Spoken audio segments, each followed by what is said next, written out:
Are you thinking of living in Powell River, BC, and you're wondering what it's really like what the locals have to say? Well, I'm about to give you the good, the bad, and the ugly of life right here in Powell River. Hi, I'm Matt Behan with Royal LePage Powell River, and welcome back to my channel for another video on everything you need to know about living in Powell River. Let's start with the good. The first thing us locals love here in Powell River is the accessibility to the outdoors. From quite literally anywhere, I'm 5 to 10 minutes from either the bush or the ocean or a lake. Powell River stretches along the coast, but it's also home to 32. That's right, 32 freshwater lakes. They range in accessibility from a 5-minute drive to a 3-hour hike. The second thing we love here is the weather. Although we do get our fair share of rain, it's an extremely mild climate. We're lucky if we get snow to stick on the ground for more than a couple nights in a row. In the summers, it gets beautiful, but not too hot. It usually floats around 25 degrees Celsius. And the third thing we love here in town is the housing prices. With what's happened in real estate over the last couple of years, this might be hard to hear for some locals, but the fact is, compared to any of our surrounding cities, Powell River still has great bang for your buck. With single-family home prices starting at $550,000, it's hard to find prices like this anywhere else. Now that we know what makes Powell River so great, let's talk about the not so good, aka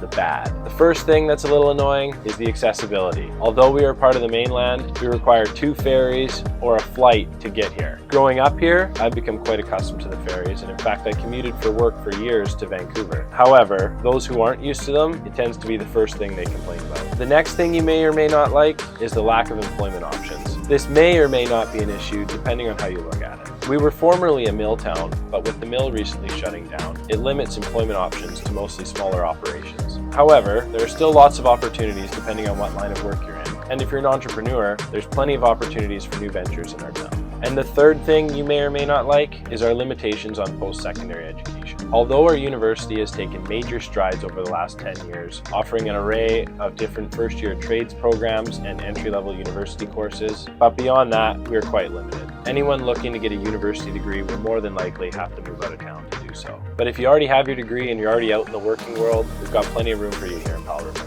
Okay, so unfortunately no place is perfect. Let's get into the ugly and what people dislike most about living in Powell River. First off would be the small town feel. Personally, I enjoy this, but I was born into it. If you are a city person and enjoy the hustle and bustle of downtown Vancouver or Toronto, this might not be the place for you. Things tend to slow down a little once you get on that ferry at Horseshoe Bay. If you're looking for a sense of anonymity, this might not be the place for you. And the second ugly, or the second thing that people might not like, is the lack of nightlife. If you're someone who likes to go out and party in Victoria or Vancouver well into the wee hours, our town tends to go to bed around midnight or shortly thereafter. So on the weekends, if you're used to going out late and partying, you might want to think twice about moving to Powell River. In all honesty, that's all I can think of for the ugly here in Powell River. I've spent the majority of my life here, and I couldn't imagine living anywhere else. Well, I hope this video gave you some insight on the good, the bad, and the ugly of living in Powell River. And don't forget to subscribe above, and for more information on Powell River, you can check out some of my other videos, or you can visit my website, mattbehanrealtor.com. Thanks for watching. I'm Matt Behan with Royal LePage Powell River, and I'll catch you on the next one.